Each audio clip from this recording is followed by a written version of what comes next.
Praise the Lord. Mark সত্য জীবন এই পেজে আপনাদের স্বাগত।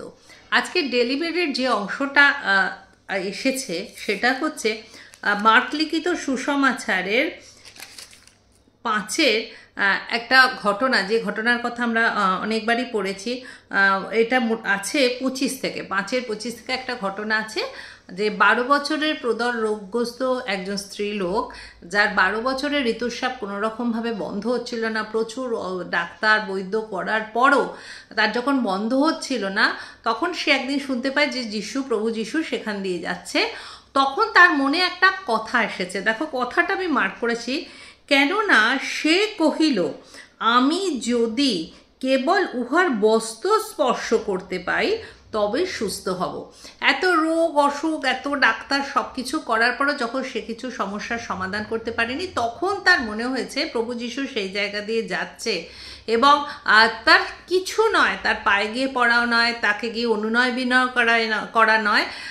সে সিদ্ধ, এত সিদ্ধ পুরুষ, শুধু তার বস্ত্রের একটা কোণা যদি সে স্পর্শ করতে পারে তাহলে সে চাঙ্গাই পাবে।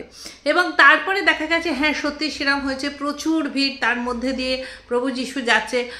কিছু না বলেই সেই মহিলাটি কোনো রকম ভিড় ঠেলে এসে তার বস্ত্রের থোপটা স্পর্শ করতে পারলো এবং সে সঙ্গে সঙ্গে অনুভব করলো যে এত দিন ধরে যে প্রবলেমে ছিল, সে প্রবলেম থেকে দেন অ্যান্ড দেন সে চাঙ্গাই পেল। এবং প্রভু যিশু অনুভব করলেন যে তার শরীর থেকে কোনো একটা শক্তি বেরিয়ে গেছে। তখন তিনি খোঁজ করে অনেক কিছুর পর তখন তিনি দেখতে পেলেন যে ওই মহিলাটি ভীত সন্ত্রস্ত হয়ে তার সামনে এসে বলছে, হ্যাঁ, আমি আপনার বস্ত্রকে স্পর্শ করেছি। অ্যাকচুয়ালি আমরা বলে থাকি যে ঋতুস্রাবগ্রস্ত মহিলারা, যেটা স্বাভাবিক ধারণায় বলা হয়, তাদের ছোঁয়া টোয়া যায় না, অনেক কিছু সমস্যা থাকে। সেখানে সে তো তখন ভীত বা সন্ত্রস্ত, মানে এত বড় একটা সে নিজেকে মনে করছে আমি তাহলে কি সত্যি কিছু বিরাট ভুল করে ফেললাম। সমাজের নিরীক্ষে সেটা ভুল, কিন্তু সে যখন এসে সামনে দাঁড়ালো, প্রভু যিশু কি বললেন? তখন তিনি তাহাকে কইলেন, হে কন্যে, তোমার বিশ্বাস তোমাকে রক্ষা করলো, শান্তিতে চলে যাও ও তোমার রোগ হইতে মুক্ত থাকো। তা এই জায়গা থেকে আমরা যেটা বুঝতে পারছি, সমাজ যেটাকে একদম না বলে, সমাজ যেখানে বড় ক্রস দেয়, সমাজ যেখানে অনেক কিছু বলে থাকে যে এই এই এই এই নিয়ম নিষেধ, বিধি নিষেধ তৈরি করে দেয়, সৃষ্টিকর্তার কিন্তু উদ্দেশ্য সম্পূর্ণ আলাদা। আমরা ভাবতেই পারতাম যে সেখানে অনেক কিছু সমস্যা হতে পারতো। প্রভু যিশু রেগে যেতে পারতেন যে কেন আমাকে স্পর্শ করা হয়েছে, কেন আমাকে জিজ্ঞাসা করা হলো না, তার আগে আমাকে আমার বস্ত্রকে স্পর্শ করা হলো। কিন্তু কি সুন্দর বললেন উনি, যে তোমার বিশ্বাস তোমাকে রক্ষা করলো, শান্তিতে চলে যাও। এই অংশটা পড়তে পড়তে আমার একটা ছোট ঘটনার কথা মনে হলো। জাস্ট কয়েক দিন আগে কলকাতার যে নামি BM বিড়লা হার্ট রিসার্চ সেন্টারে আমি গিয়ে একটা খুব বড় হার্টের ডাক্তারের সাথে কথা বলছিলাম। তাকে জিজ্ঞাসা করছিলাম, তিনি বললেন যে আমরা না যখন কিছু করি, ট্রিটমেন্ট করি, তখন 100% দেওয়ার চেষ্টা করি। ধরে নিচ্ছি হয়তো এই পেশেন্টটা সুস্থ হয়ে বাড়ি যাবে, আমরা ভেবেই নিয়েছি, কিন্তু হঠাৎ করে দেখি কোলাপস করে গেল। বা এমনও হয় কোলাপস করে যাচ্ছে, হয়তো আমরা আর একে রাখতে পারবো না, ভাবতেও পারিনি যে থাকবে, কিন্তু দেখা গেল যে সে এখন সুস্থ।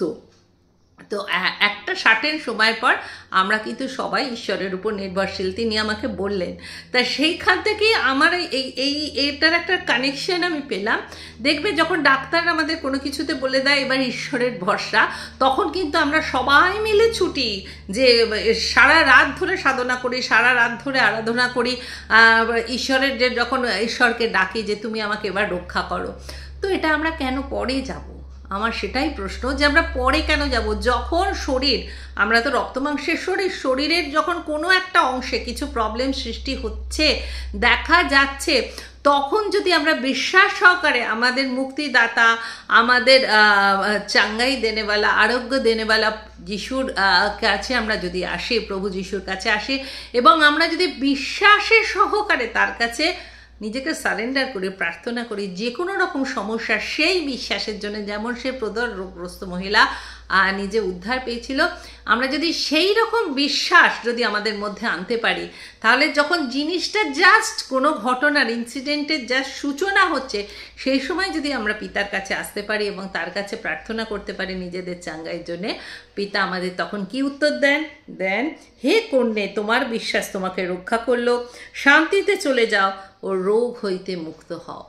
আজকের জন্যে এই বচন প্রভু যিশুর নামে অত্যন্ত ভালো বচন পেলাম, এবং এখানে যারা শুনছে আমার সিস্টার ব্রাদার যারা আছে তাদের জন্যও এই বচন দিলাম যে আমরা শুরুতেই বিশ্বাসের সহকারে কিছু সমস্যা, শারীরিক হোক, আর্থিক হোক, মানসিক হোক, আত্মিক হোক, যে কোনো সমস্যা আসুক না কেন, এইদিক ওইদিক চারিদিকে বলে না গিয়ে, কারোর কাছে পরামর্শ না নিয়ে আমরা ডাইরেক্ট আমাদের যে সৃষ্টিকর্তা তার কাছে যাব, পরমেশ্বরের কাছে যাব এবং তার কাছে সারেন্ডার করব, এবং বিশ্বাসের সহকারে আমরা ক্লেম করব যে আমরা সুস্থ হয়েছি, এবং তিনি আমাদের বিশ্বাস দেখে আমাদের এই আশীর্বাদ করবেন। প্রভু যিশুর নামেই প্রার্থনা রাখলাম সকলের তরফ থেকে পিতার কাছে। এই প্রার্থনা পিতা গ্রহণ করলেন এবং মঞ্জুর করলেন আজকের দিনের জন্য।